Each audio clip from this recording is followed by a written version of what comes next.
ಭಾವನೆಯಿಂದ ತನಗೆ ಬೊಕ್ಕ ನಿಖಲು ಸೇರ್ನಕ್ಲು ಪೂರ ನಿಖಲು ಸೇರ್ನಕ್ಲತ್ತೆ ನಿಖಲು ಪೋದು ಇನ್ನೇನು ಪೂರ ಪನೋಡು ಪ್ರತಿ ಒಂಜಿ ಇಲ್ಲಾಡ್ಲ ಈ ಸೋಮಯಾಗದ ಬಗ್ಗೆ ದಿನಕ್ಕೂ 2 ಸರ್ತಿ ದೇವರಿಗೆ ನಿಖಲು ಕೈ ರಡ್ಡು ಸರ್ತಿ 3 ಸರ್ತಿ ಕೈ ಮುಗನಾಗ ಈ ಯಾಗದ ಬಗ್ಗೆ ಪೂರೆಲ್ಲ ಪ್ರಾರ್ಥನೆ ಮನ್ಪಲೆ ನಿಖಲ ಗ್ರಾಮ ದೇವಸ್ಥಾನ ನಿಖಲ ಸೀಮೆ ದೇವಸ್ಥಾನ ನಿಖಲ ಇಲ್ಲಿಲ್ಲಾಡು ನಿಖಲ ಇಷ್ಟ ದೇವರಡ ನಿಖಲು ಪ್ರಾರ್ಥನೆ ಮನ್ಪುನಂಜಿ ನಾವು ಉವೇ ದೈವ ದೇವರತ್ತಿನ ನಿರಂತರವಾದ ರೆಡ್ಡು ಪೋರ್ತಲ ಆ ಸ್ವಾಮಿಡ ಅಪ್ಪೆಡ ನಿಖಲು ನಮ್ಮನ ದೇವರಡ ಈ ಸೋಮಯಾಗದ ಬಗ್ಗೆ ಪೂರೆಲ್ಲ ಪ್ರಾರ್ಥನೆ ಮನ್ಪಲೆ ಖಂಡಿತ ಎಡ್ಡೆ ಸಮೃದ್ಧಿ ಆಪುಂಡು ಸುಭಿಕ್ಷೆ ಆಪುಂಡು ಬೊಕ್ಕ ಎಲ್ಲ ಯಾಗಡು ನಮ್ಮ ದೇಶದಕ್ಕೂ ಪಾಶ್ಚಾತ್ಯ ರಾಷ್ಟ್ರಗಳ ಏತೋ ಭಕ್ತಾದಿಲು ಪನಂದೆ ಬರ್ಪುನಂಚಿನ ಒಂಜಿ ಏತೋ ಸಂತೇರ್ನಕ್ಲ ಈ ಯಾಗಗೆ ಬರ್ರೋಲ್ಲೇರು ಭಾರಿ ಮಲ್ಲ ಜವಾಬ್ದಾರಿ ಪ್ರಿಯವಾದ ರೀತಿಯಲ್ಲಿ ಸಮರ್ಪಣೆ ಮಾಡಿದರೆ ಭಗವಂತ ಪ್ರೀತನಾಗ್ತಾನೆ.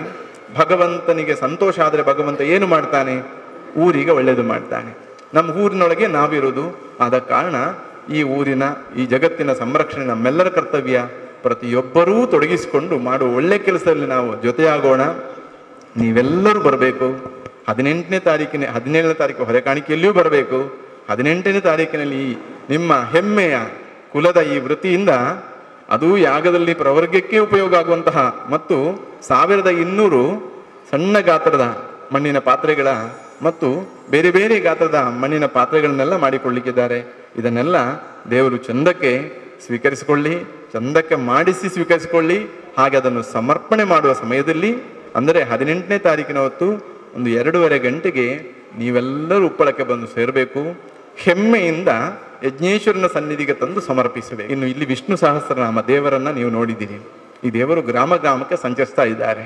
ಭಕ್ತರೆಡೆಗೆ ದೇವರು ಬಂದು ಸಹಸ್ರನಾಮದ ಮಹಿಮೆಯನ್ನು ನಾನು ಒಮ್ಮೆ ನೆನಪಿಸ್ಕೊಳ್ತೇನೆ. ಭಗವಂತನ ಒಂದು ಹೆಸರು ಹೇಳಿ ಅಜಾಮಿಲ ವಿಷ್ಣು ಲೋಕವನ್ನು ಸೇರುವಂತಾಗಿದ್ದಾನೆ. ಪ್ರಹ್ಲಾದ ತನ್ನ ಎಷ್ಟು ಕಷ್ಟದಿಂದ ಪಾರಾಗಿದ್ದಾನೆ. ಇದೆಲ್ಲ ಪುರಾಣದಲ್ಲಿ ಕಾಣುವಂತಹ ವಿಚಾರ, ನಮ್ಮ ಬದುಕಿನಲ್ಲೂ ಸತ್ಯ. ಆದ ಕಾರಣ ನಂಬಿಕೆ ಇಟ್ಟು ಭಗವಂತನ ಸ್ಮರಣೆ ಮಾಡಿ ಭಗವಂತನ ಪ್ರೀತಿಯನ್ನು ಗಳಿಸುವಂತಾಗಬೇಕು.